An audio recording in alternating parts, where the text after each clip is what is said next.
What's up, everybody? Titanic here, and today we're with AWS certified member John Crawford, and today we'll be learning about welding gear and personal protective equipment known as PPE. John, come on down. Hey Aaron, what's up? Not much. What about you? Oh, good to be here today. What can I do for you? Would you like to teach me and our viewers here about welding? Oh, I'd love to. Well, today I brought a bunch of the stuff that I have from my shop here, and several different masks and helmets, PPE, safety equipment from all over the welding industry. Everywhere from outdoor welding, indoor welding, confined space welding, anything you'd ever need to know to want to be a welder. Aaron, would you like to tell them how to get a hold of us if anyone has any questions? Yes, most likely I would. If you have any questions, leave a comment down below. Like, share, and subscribe for more content. Let's get into it. Alright, so let's get into this here. I have a wide variety of stuff here. I'm going to move some stuff off the table so we have some room.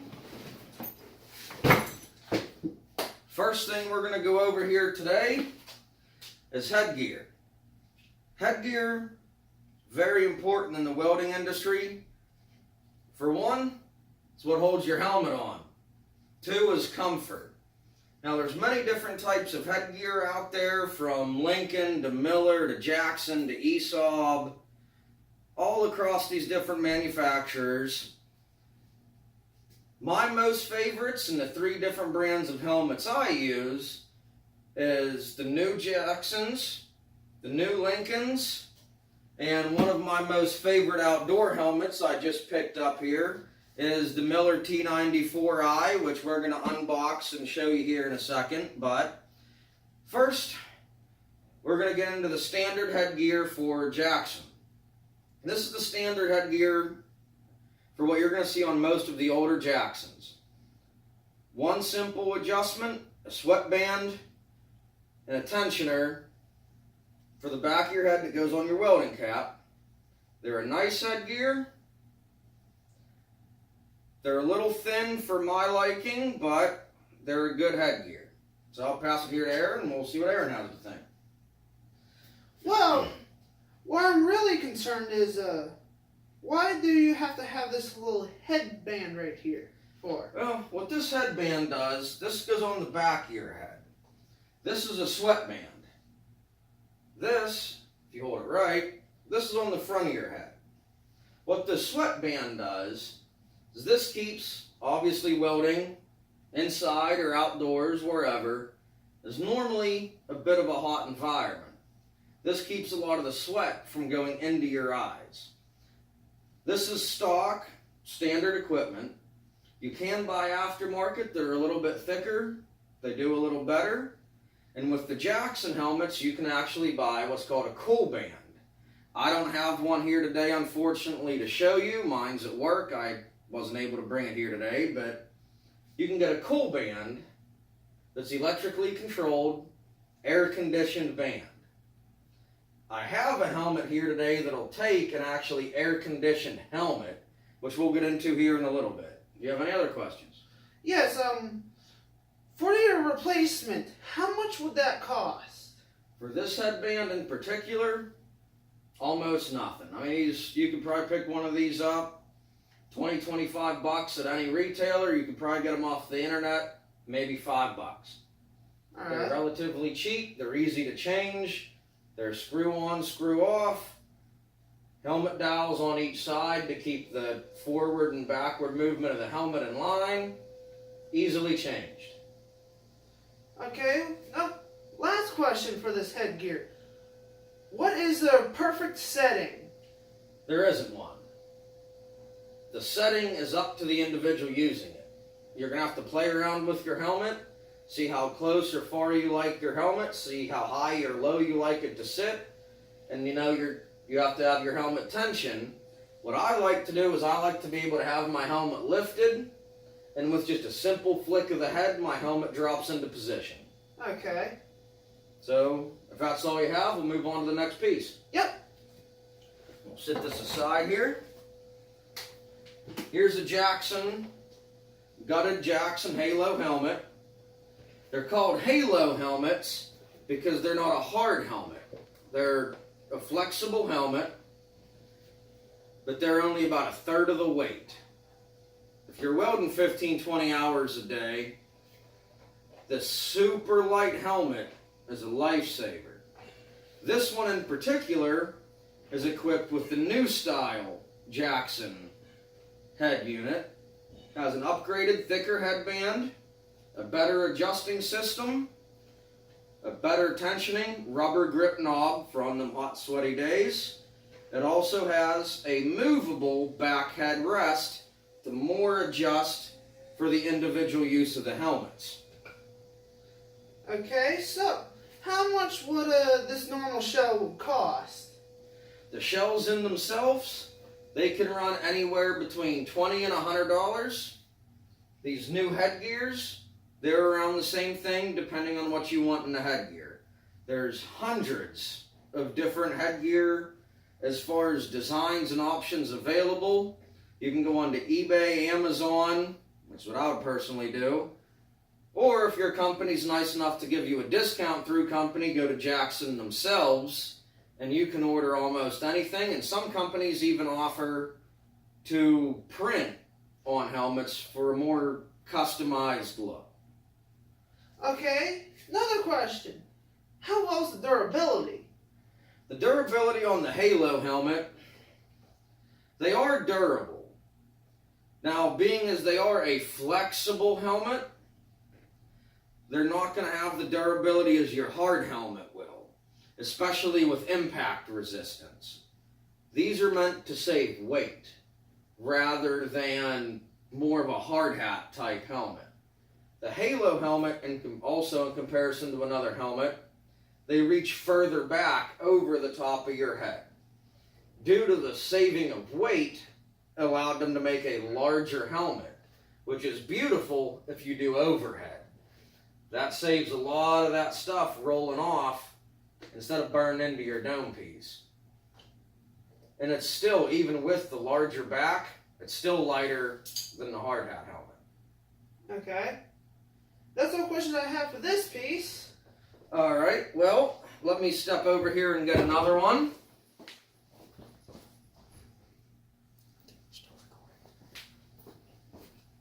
Alright. Thought I had it up there, but guess it was back here. This helmet in itself is designed, this is a confined space helmet. This is not a Halo helmet. This is hard shell helmet.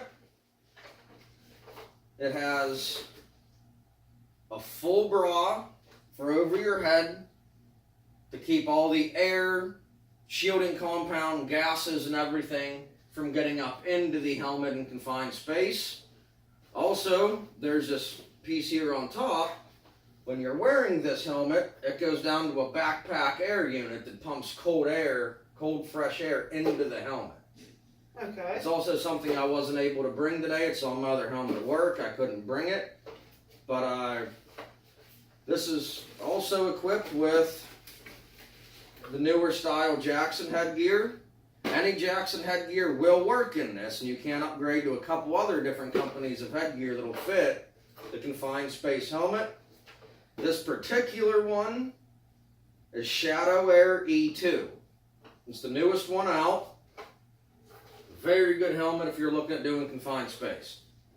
Okay, so how much would it cost to replace a helmet? The helmet itself, pretty much the basic design of any other helmet. With, it has the Velcro interior to Velcro the helmet bra in. The hard piece attaches on the top of the helmet with 2 screws. This is a little bit more expensive. The entire system itself, to buy the full system, is around $2,500 to $3,000. Okay, so what would happen if the air piece here clogs up? The air piece should never clog up due to its straight hose. The filter is worn on the back of your belt under your jacket. It pumps in air from the outside, dehumidifies and cools it, pumps it through an air hose that runs up your back, into the helmet. So the hose should never clog. Filters, though, should be maintained, looked at weekly, depending on environment, replace as necessary. Okay, but to keep maintenance up on it, how much would you say around cost to keep up the maintenance? Depending on what you're welding, if you're welding something that has high fumes or high atomization rate, I would at least change the filter at least on a monthly, if not bi-monthly basis. Okay. So, do you have any more questions for this piece of equipment? No, I do not. All right, we'll set this here to the side. What would you like to get into next? PPE, or would you like to get into the miller? I think we should save the miller for last, so let's get into PPE. As far as PPE goes, any of you guys out there, or women, I know some women are better welders than men, so guys, don't get your heads full out there. PPE, one of the most important things in welding. Obviously, jacket, headgear, safety glasses. Jackets, you have a couple different things to look at. Some I'm going to show you now, and a couple other I have in my kits we're going to break out later. For what I have here to show you now, first, normally what you're going to get is these factory supplied greens. Greens, they're wonderful for work. They burn out a little bit quick, they don't last forever, and you only get so many of them at a time if you don't have to buy them. But, you know, for the simple garage welder or the light welder, they're one of the best things that you can have in your kit because they're cheap and they're easily replaceable. The next thing we have is more like what I have on, the Western Industries double layer fire retardant, also known as an FR, jacket. Okay, so what does FR stand for? Fire retardant. Okay. Isn't fire resistant, it's fire retardant. This particular jacket from Western Industries, this is my sponsored jacket. I mean, you can see all the different, you know, logos and everything that are on it from all the companies that I do stuff for.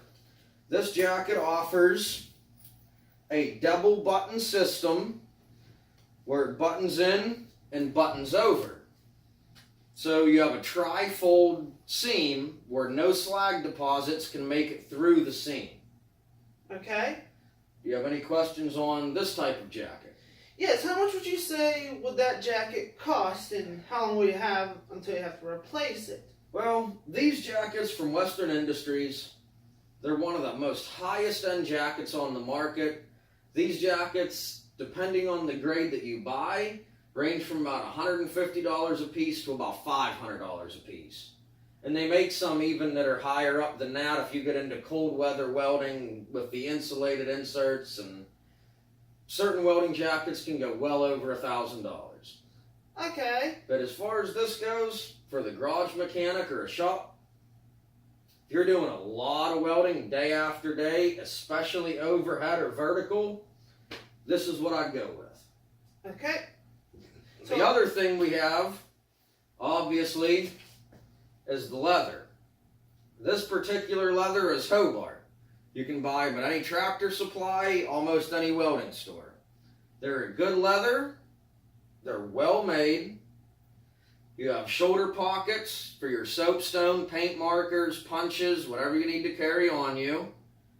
Very good at what they do. Fair and do a little spin for us here. They're on both sleeves. They're tensionable on the waist. And they have a vented back to allow some of the heat out. This jacket really isn't adjustable. It really doesn't have any vents. It lets a little bit of airflow because it's not leather. But with the leather, offers you even more protection than an FR fabric. But they're a little bit warmer even with the vents. So, do you have any questions as far as jackets go? No, I do not. Next thing we'll get in, eye apparel. one of the most important pieces of PPE you can run into in the industry is what you cover your eyes with. Once your eyes are bad, they don't become good again. Always want to cover your eyes. Now me and him, as you can see, we're both wearing two different types of eye pro. All the eye pro we wear, good eye pro, will be stamped with its grade, its manufacturer, and what it's made to withstand. His will as well. Now his are Lincoln Electric, so they come directly from a welding company. Another thing we have to look at is headgear. Headgear is also important, at least if you value your hair. Apparently my cohort here is popular today. Another thing we have to look at today is what you wear on your head. Keep your head getting burned up. Save that hair, male powder and baldness, It happens. The two different ones we have on today, he has your regular Hobart. It's very good. It's durable. It's heavy cloth. The only downside, it's also reversible. You can have orange and black or black and orange. Has the neck tongue. Keeps your neck tucked into your jacket.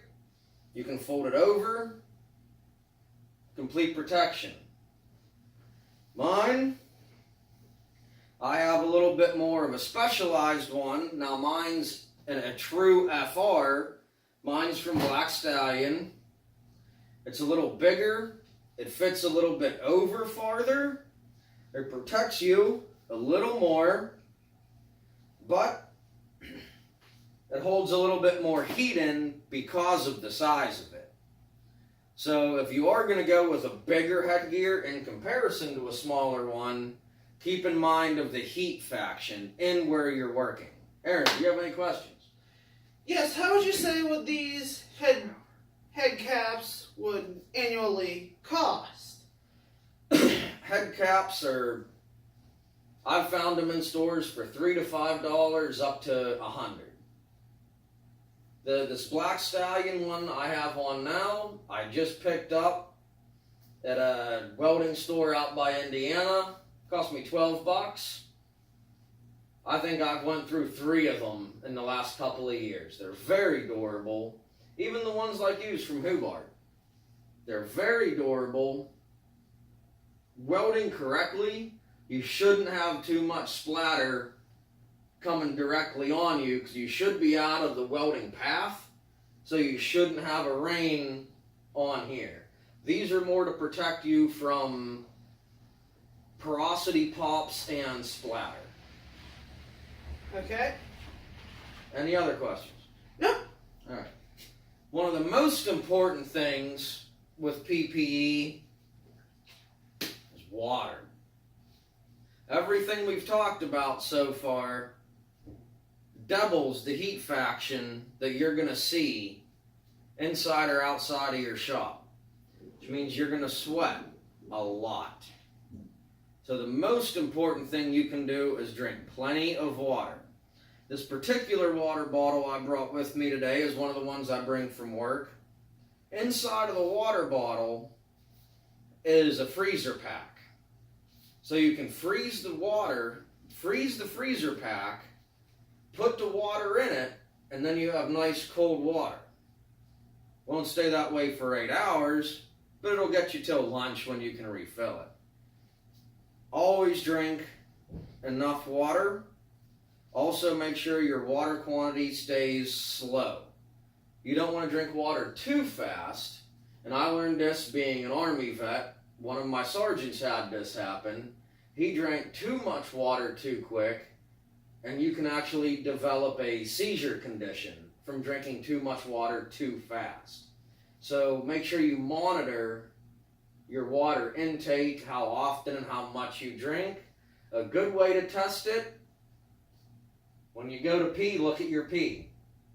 The color of your pee will tell you your hydration level. If it's darker, you need to hydrate. If it's running real close to clear, you need to cut back a little bit. You're starting to become overhydrated. Always drink water. and make sure you watch your water intake and how much you drink at once. And also, if you're working in a very hot environment, don't take giant gulps of ice cold water because it'll shock your system. It could actually throw you into shock.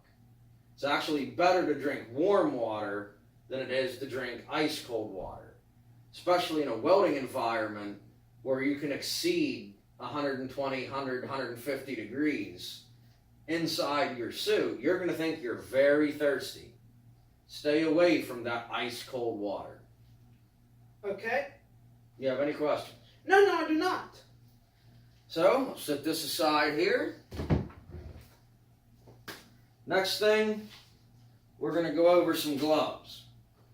We're going to get into these more later also. For right now, I have 2 pair here just for simple demonstration. These are, without saying, these are pretty crappy gloves.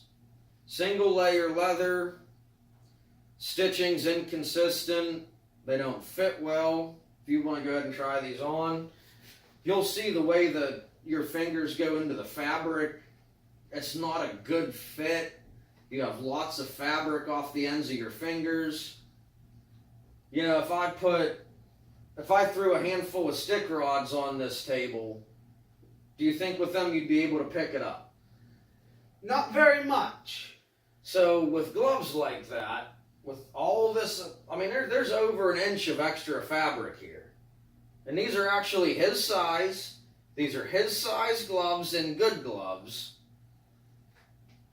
If you were out welding on a daily basis, where you had to maintenance equipment, pick up rods, do anything with your hands, would them really do you any, aside from handling a hot material, would they do you any good in the world?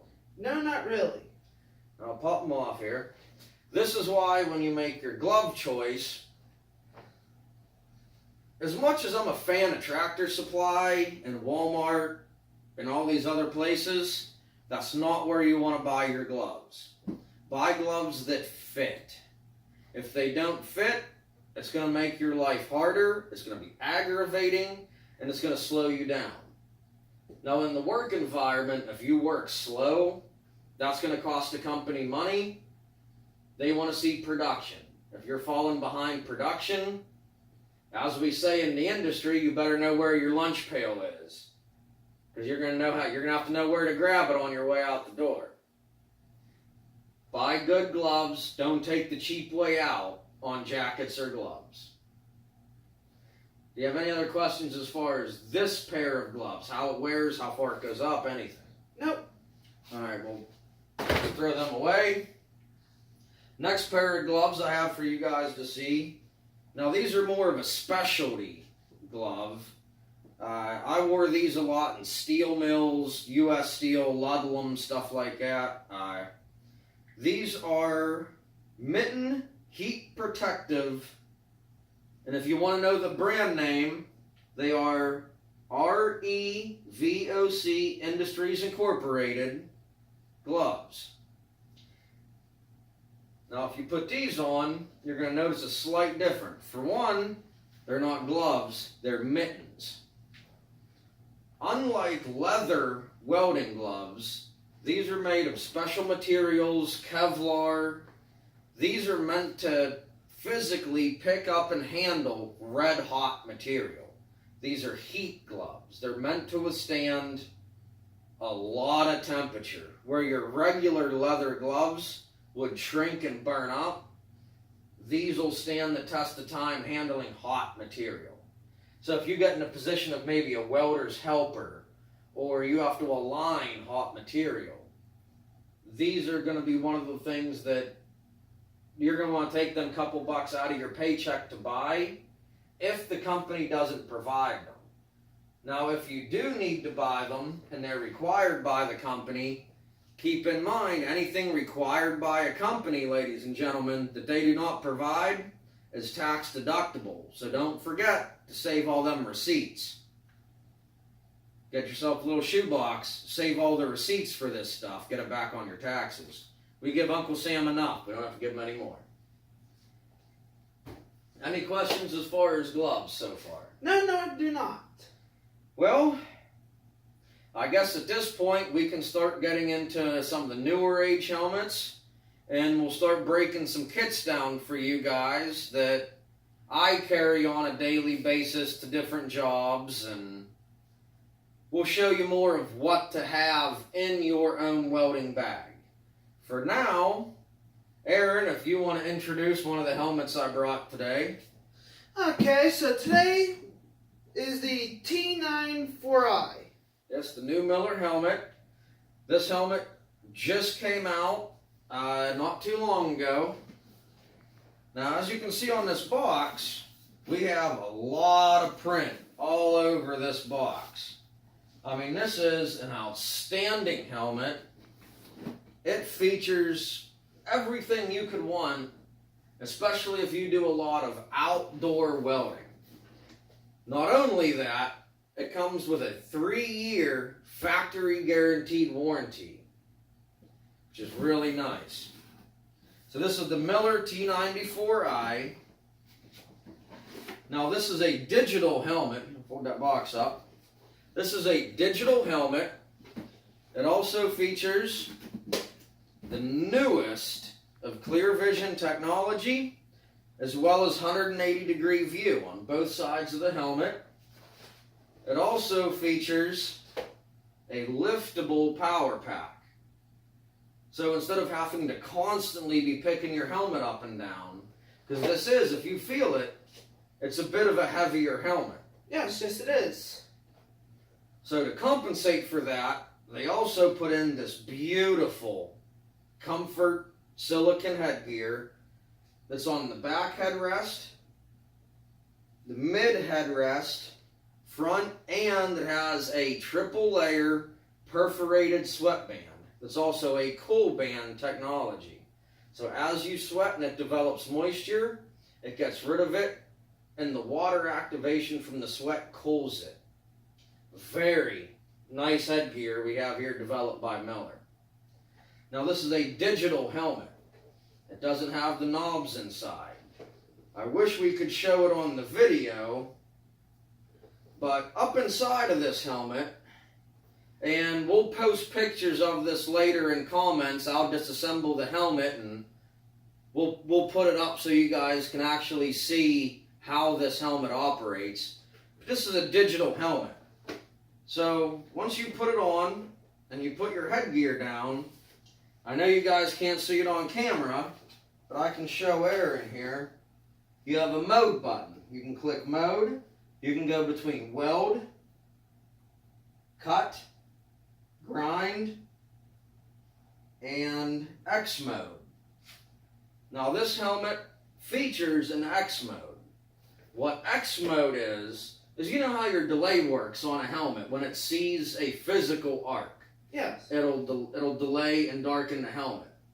This helmet on X mode will electronically detect an arc without it actually being in the view of the visor, and it will darken.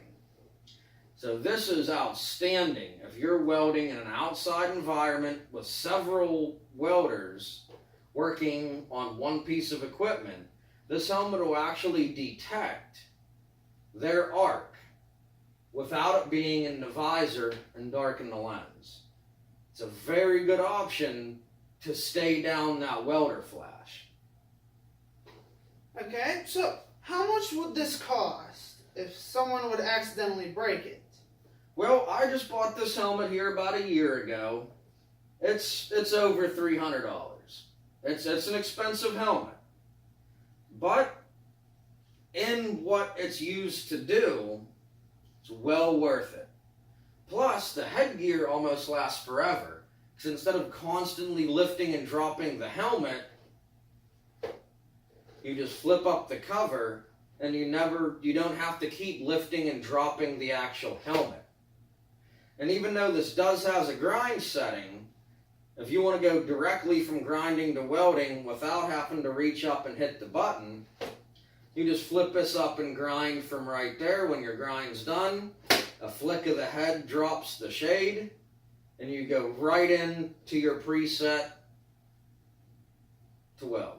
Okay, so how do you maintenance this kind of helmet? Well, this helmet is actually relatively easy to maintenance. It's kind of hard to do here for the camera.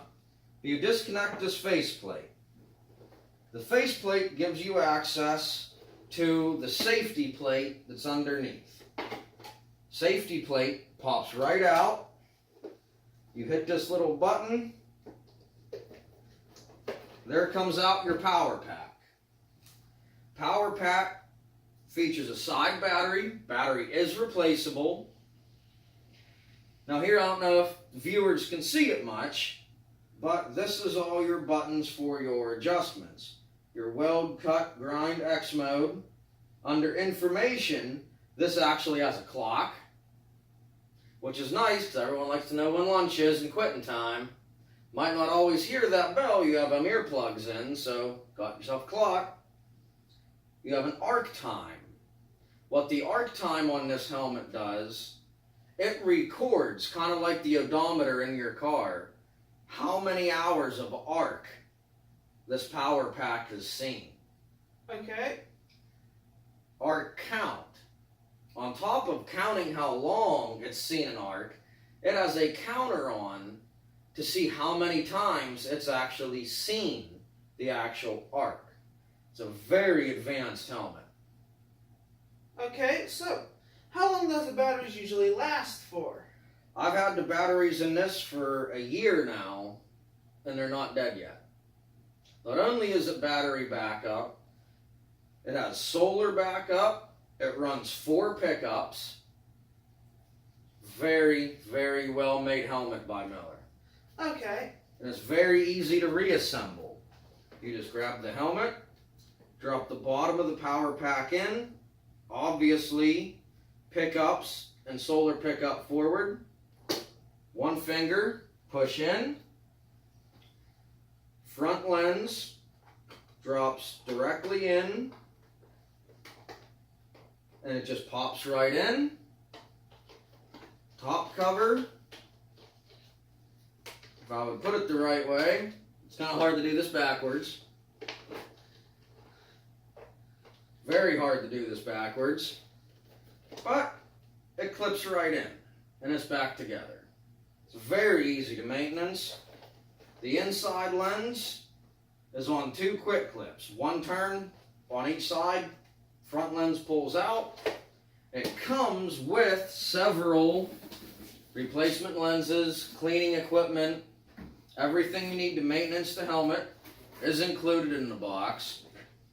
So anyone that's going to do a lot of outdoor welding, that wants some comfort, that don't mind a little bit of extra weight, the new Miller T94i is an excellent helmet, and the headgear can be replaced with the Cool Technology headgear, which is pretty much a halo headgear.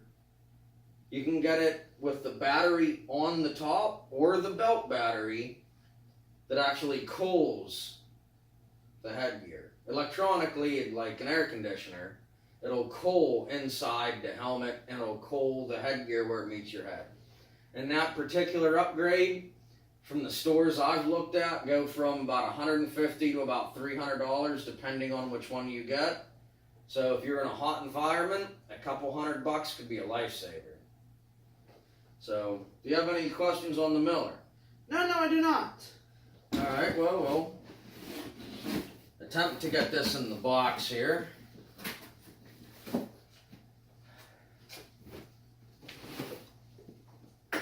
So next we're going to get into a very basic welding bag. This particular one is Jackson. Drawstring, convenient.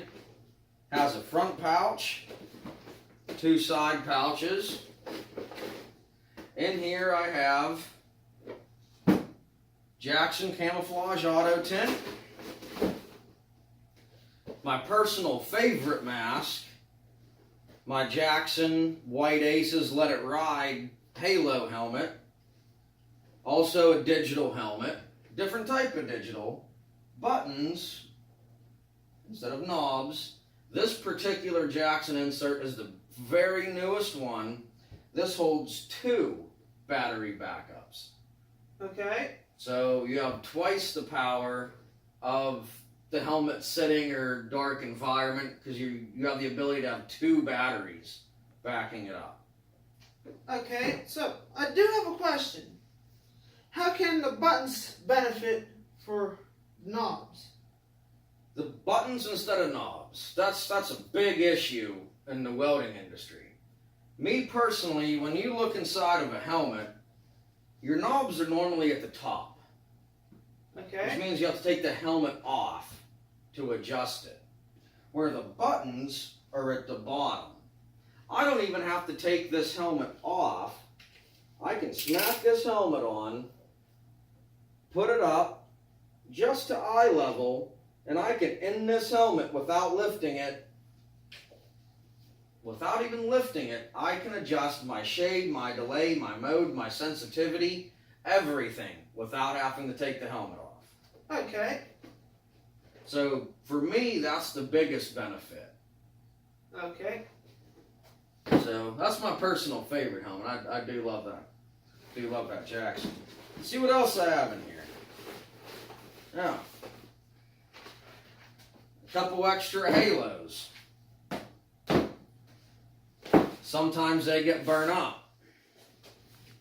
That's true. So, this is just basically a bag I keep in the back of my truck.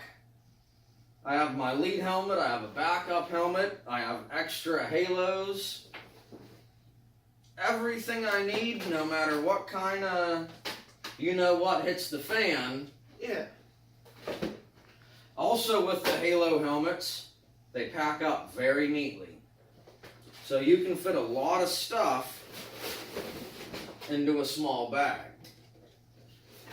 And Okay. you can kind of just put your stuff in here, draw it up, zip it, toss it in the back of your truck, and you're good to go. Okay. So, for that kit, what's the cost of that kit? Well, you don't buy everything as a kit like that. You would buy stuff on an individual basis. Now that Jackson helmet I showed you, the camo and the white one, fully decorated, digital, all that, you're barely pushing over $200. Okay. Might be looking, now you gotta remember, depending on your area and depending on your supplier, maybe $230 to $270, $280, depending on what they choose to do as a markup. Okay. So, there's kind of a wide range with that, depending on where you go, depending on who you buy it from. Do you buy it from a supplier? Do you order off Jackson Factory Direct? Do you have an account? Does a company have an account? Do you get company discounts? There's variations in there. Okay. What do I have next? What do you have next? Well, next, I actually have my complete kit bag. Okay. This is my, if I get called out last minute and I have to go weld somewhere last minute, this is my all-inclusive, I can do it better than you kit bag. This covers marking, cutting, welding, everything. First thing I see on top, a full face. What you would know is like the green outside with the lenses cutting